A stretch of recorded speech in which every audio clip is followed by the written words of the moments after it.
Mudah-mudahan oknum PBNU, oknum pengurus PBNU yang kemarin salah mengambil sikap, mudah-mudahan sadar. Kalau nggak sadar, kualat sama Mbah Hasim, kualat sama Mbah Wahab, kualat sama Gus Dur. Ingat itu.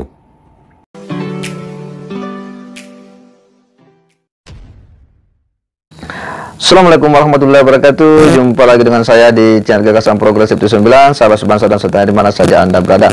Kembali kita akan melihat ya sebuah video dari Gus Fuad Pleret yang ini betul-betul makin menunjukkan bahwa semakin banyak kalangan pribumi yang betul-betul sadar merespon dinamika habaib hari ini dan berani berbicara, berani mengeluarkan dia punya pengetahuan tentang ya kelakuan-kelakuan dari sebagian oknum Ba'lawi di zaman dulu.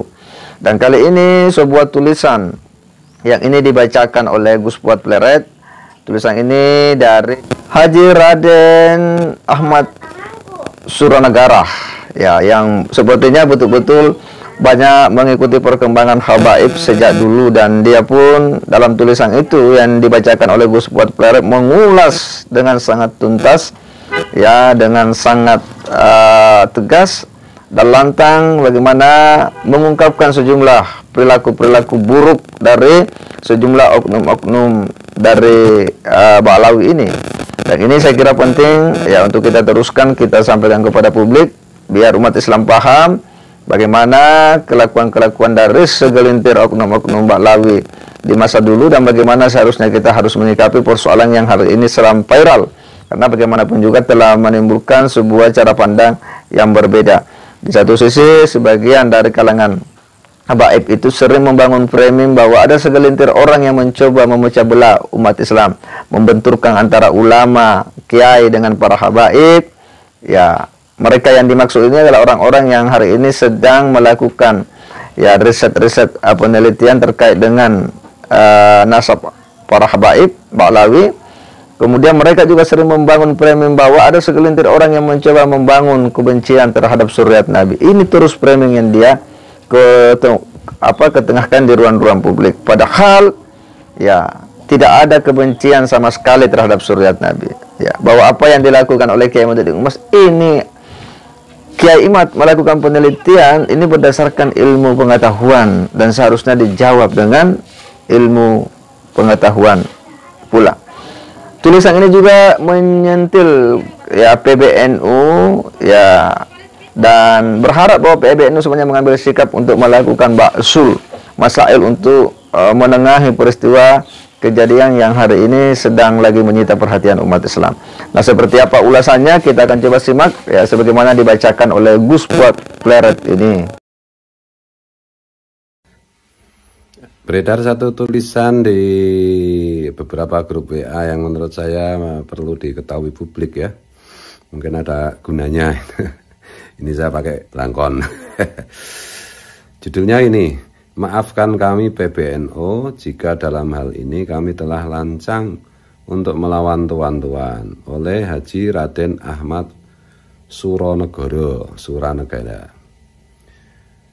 Penulis masih ingat kegarangan seorang Kiai Haji Abdurrahman Wahid atau yang sering kita sebut Gus Dur pada suatu kesempatan di tahun 1999 saat beliau masih menjabat sebagai Presiden RI, memerintahkan supaya salah satu oknum keluarga Ba'lawi bernama Habib Abdurrahman dan rekannya yaitu Tommy Soeharto untuk ditangkap karena telah melakukan keonaran yang menjurus makar dan akan mengancam kedaulatan RI. Kegarangan seorang Gus Dur bukan hanya beliau saat menjadi presiden, karena masih terngiang dalam ingatan penulis pernyataan Gus Dur dalam sebuah ceramah bahwa sejatinya ketua FPI adalah seorang bajingan atau preman bersorban, dan pemerintah saat itu harus segera membubarkan FPI. Apa yang dilakukan Gus Dur sebenarnya sudah memberikan pelajaran kepada masyarakat, terutama warga Nahdliyin, bahwa kita harus menempatkan hukum di atas segalanya, bahwa kepentingan masyarakat harus lebih diutamakan di atas kepentingan kelompok, bahwa hukum tidak mengenal ras. Gus Dur telah melampaui batas tradisi mayoritas para kiai NU, di mana saat berhadapan dan keluarga Ba'alawi rata-rata para kiai akan terlihat lemah. Oleh karena para habib tersebut mengklaim mempunyai garis nasab langsung kepada Rasulullah SAW, sehingga para kiai tadi dibuat tidak berdaya karena secara tidak langsung akan berhadapan dengan Rasulullah SAW. Tetapi pernyataan-pernyataan Gus Dur tadi kontradiksi dengan sikap Gus Dur di tahun 1994, di mana pada tahun 1983 Ketua MUI saat itu yaitu Kiai Haji Hasan Basri melontarkan di surat kabar terbit, tidak ada keturunan Rasulullah SAW di Indonesia, bahkan di dunia, karena sudah dinyatakan terputus dikarenakan tidak adanya lagi keturunan Hasan dan Husain. Sontak pernyataan dari Ketua MUI tadi menimbulkan kegaduhan. Kegaduhan tadi bisa reda di mana pada tahun 94 memberikan pembelaan pada sebuah acara di Ponpes Al-Fahriyah Ciledug, Tangerang. Jadi yang dibela Gus Dur yang harus digarisbawahi adalah bukan Ba'alawi ya, tapi adanya dzurriat Nabi. Kita semua percaya di seluruh dunia ada dzurriat Nabi termasuk di Indonesia, tetapi bukan Ba'alawi ya. Jika kita menyimak pernyataan Kiai Haji Hasan Basri di mana beliau menolak akan adanya dzurriat Rasulullah SAW, sebenarnya pernyataan tersebut tidak ditujukan kepada keluarga Ba'alawi saja, tetapi penolakan tersebut ditujukan secara menyeluruh kepada semua keluarga yang mengklaim dirinya sebagai keturunan Rasulullah SAW. Hanya dikarenakan keluarga Ba'alawi merasa paling soheh, sudah barang tentu kelompok yang paling kepanasan. Adapun pembelaan Gus Dur jika mengacu kepada konteks dari pernyataan Ketua MUI saat itu, sudah bisa dipastikan bahwa Gus Dur tidak sedang membela para habib, akan tetapi membela semua klan dzurriyah Rasulullah SAW, termasuk keturunan Wali Songo di dalamnya. Itu sudah saya tegaskan ya.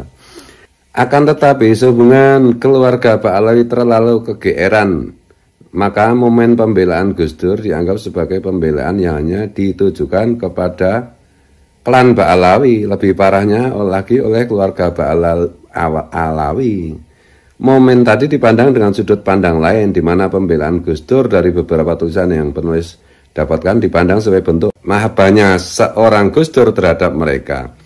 Artinya keluarga Ba'alawi semakin merasa ras paling tinggi, lalu mereka meminjam nama besar Gus Dur untuk memperkuat legitimasi dan propaganda mereka. Di lain pihak, sosok Gus Dur mereka rendahkan secara tidak langsung, di mana sekali Gus Dur pun tetap mereka anggap sebagai budak yang sepantasnya seorang budak untuk membela majikannya.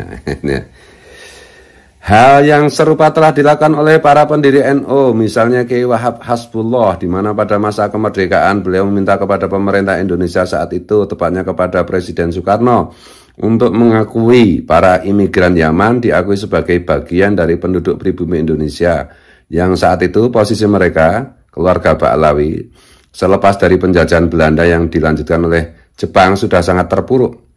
Akan tetapi lagi-lagi keluarga Ba'alawi over kegeeran, di mana perjuangan kesetaraan yang dilakukan oleh petinggi NU untuk semua warga saat itu diartikan sebagai bentuk mahabbah para pendiri NU terhadap mereka. Atau lebih jelasnya pengabdian para budak terhadap majikan.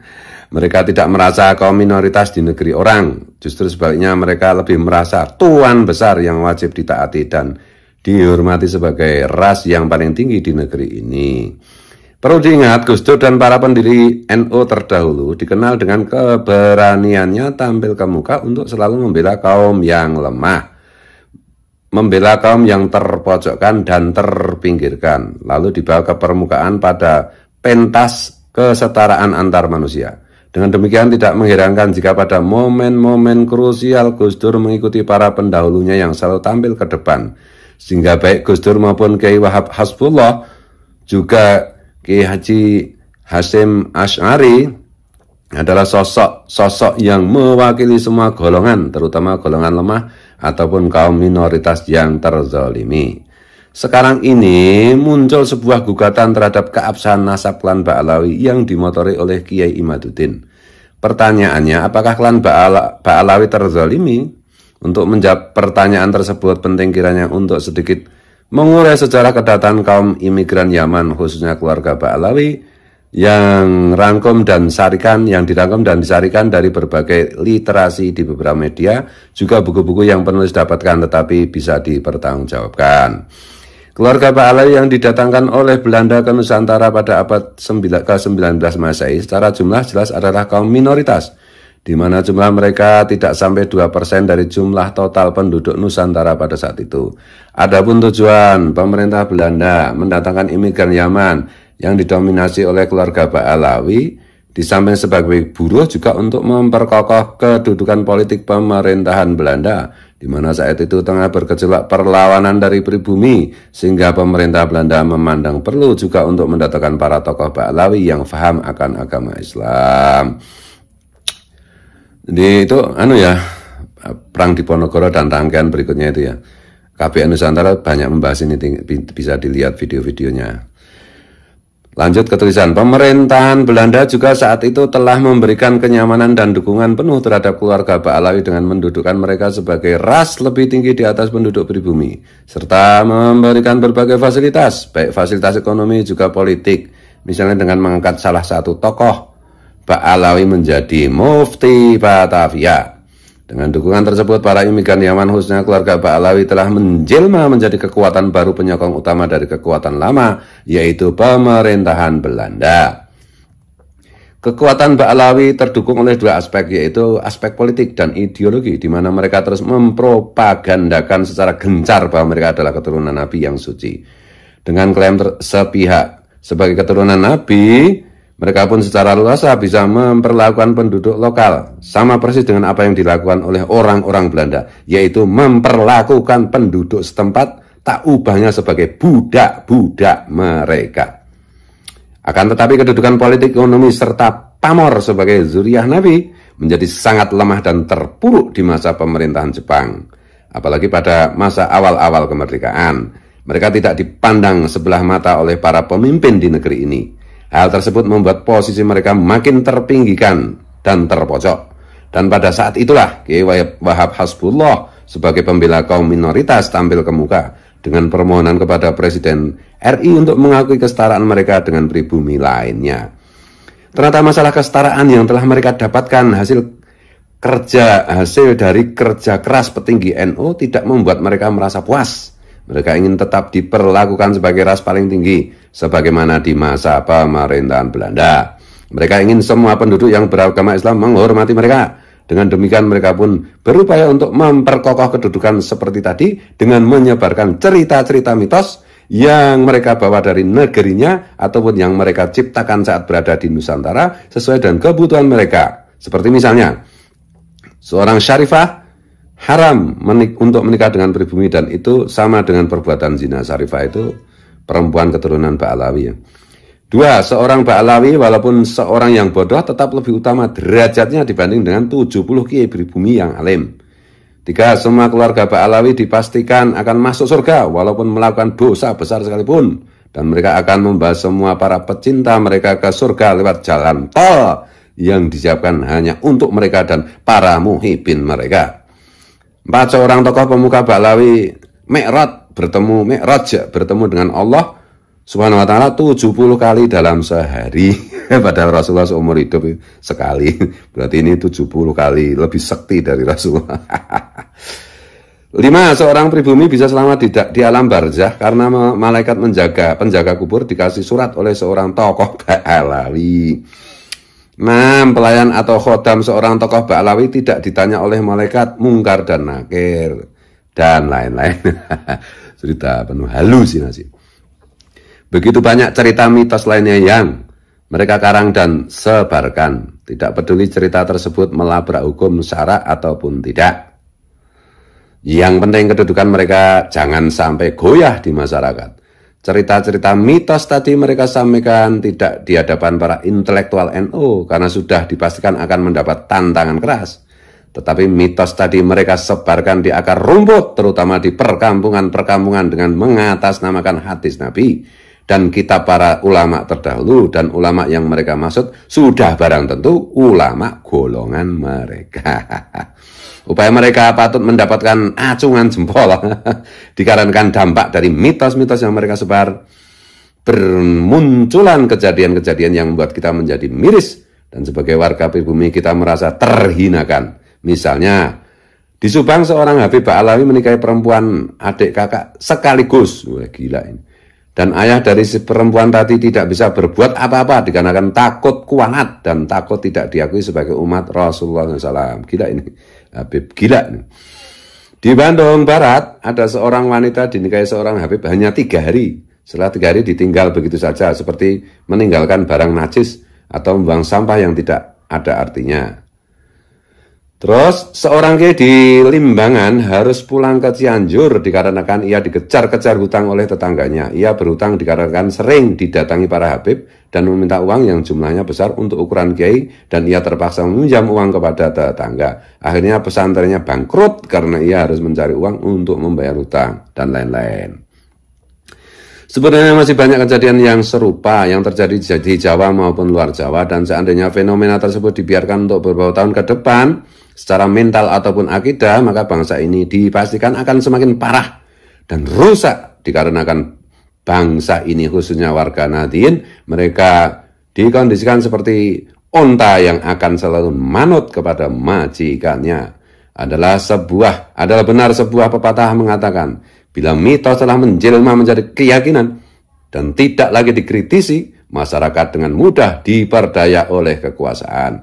Dan itu benar-benar mereka praktekkan di mana cerita mitos yang mereka karang telah menjelma menjadi keyakinan masyarakat level bawah. Sehingga mereka dengan bebas memperlakukan apapun yang mereka mau dengan mengatasnamakan cinta kepada keluarga Nabi. Setelah kajian ilmiah Kiai Imaduddin Utsman begitu viral dengan metode klasik kaidah ilmu nasab yang sebenarnya paling mendasar, di mana seorang tokoh historis yang muncul setelah lebih dari 200 tahun dari masa tokoh yang disebut, maka keberadaan tokoh tadi patut dipertanyakan. Bahkan jika terdapat pengklaiman nasab sebuah tokoh setelah berabad-abad kemudian, akan tetapi terbukti tidak sesuai dengan kitab primer, maka jelas pengklaiman nasab tersebut tertolak secara ilmiah. Apalagi nasab tersebut berawal dari sebuah asumsi seseorang. Keluarga Ba'alawi begitu kaget dan terperangah. Mereka berhamburan seperti nyamuk yang terkena gebukan. Apa jenenge? Fogging, saya istilah saya. Mereka sedikit pun tidak mengira dari awalnya akan adanya seseorang yang berani mengusik keberadaan nasib mereka yang masih bias.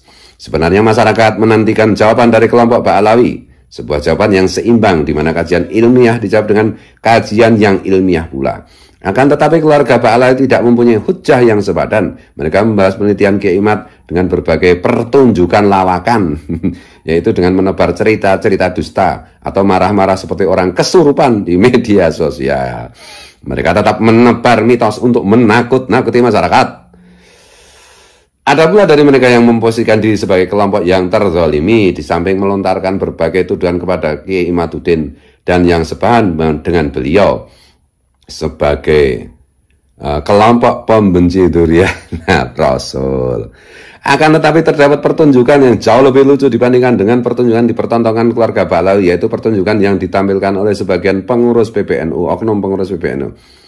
Semula penulis berharap para pemuka PBNU akan menyikapi persoalan nasab Ba'alawi dengan bijak, misalnya mengadakan bahsul masail sehingga kedudukan nasab dari klan Ba'alawi semakin terang benderang. Kalau di bahsul masail kan ya telanjang benar itu Ba'alawi. Akan tetapi sebaliknya, sebagian dari pemuka PBNU yang diikuti para sebagian tokoh NU lainnya tersebut justru bertindak sebaliknya. Mereka mencoba membangun kembali marwah keluarga Ba'alawi yang dibangun atas dasar cinta buta yang salah sasaran dan juga atas dasar klaim sepihak dengan menyerang Kiai Imaduddin secara subjektif serta memojokkannya tanpa melihat pokok persoalan yang sedang berkembang.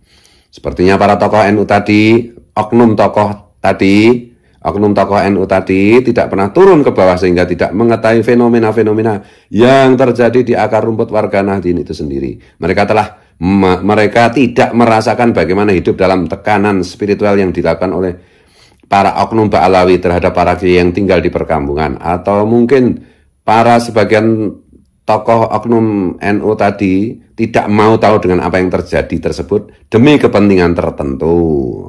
Atau bisa jadi mereka hanya melihat secara kasat mata, di mana sekarang ini keluarga Ba'alawi benar-benar sedang terpojok Sehingga mereka menganggap hal tersebut perlu mereka bela tanpa melihat apa yang melatar belakanginya. Dalam pemahaman sebagian para tokoh atau oknum NU yang membela Ba'alawi, mungkin juga mereka sedang bertindak sebagai Gus Dur atau pendahulu NU lainnya. Jika berpikir seperti itu amatlah sangat disayangkan. Berarti kecerdasan para oknum pemuka NU sekarang memang jauh di bawah para pendahulunya. Misalnya Gus Dur yang tahu persis siapa yang menzalimi dan siapa yang dizalimi. Ketahuilah, kami bagian dari masyarakat yang tinggal di perkampungan, yang selamanya bergaul dengan para kiai-kiai kampung, merasa terwakili oleh keberanian Kiai Imaduddin Osman Al-Bantani. Dengan demikian kami harus tegaskan bahwa kami sekarang ini mendukung penuh para pejuang kesetaraan seperti Gus Fuad Pleret, Kiai Haji Nur Ihya, Tubagus Syarif Nur Fadil Al-Husaini, Gus Arya, dan lain-lain. Yang kami tuntut selama ini adalah lepaskan diri kami dari pembodohan warisan dari para penjajah dan tempatkan diri kami pada porsi yang sejajar dengan suku dan ras apapun di dunia. Nah, keren ini. Tuan-tuan yang terhormat para oknum petinggi, ini oknumnya kata oknumnya saya tambah ya.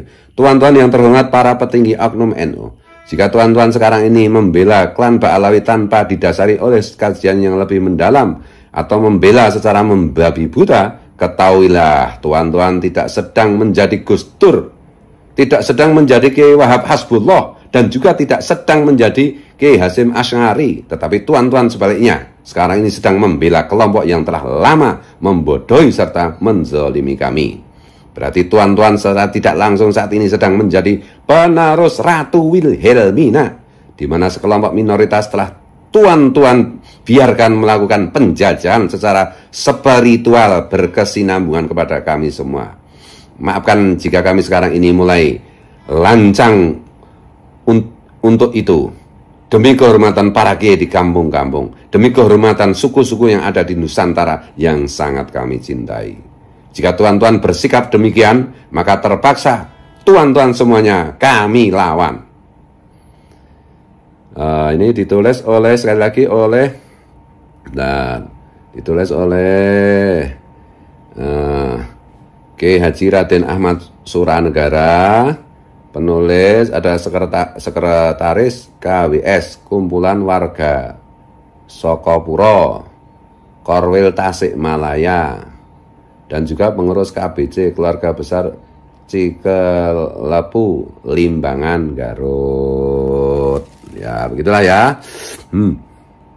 Mudah-mudahan oknum PBNU, oknum pengurus PBNU yang kemarin salah mengambil sikap, mudah-mudahan sadar. Kalau nggak sadar, kualat sama Mbah Hasyim, kualat sama Mbah Wahab, kualat sama Gus Dur. Ingat itu.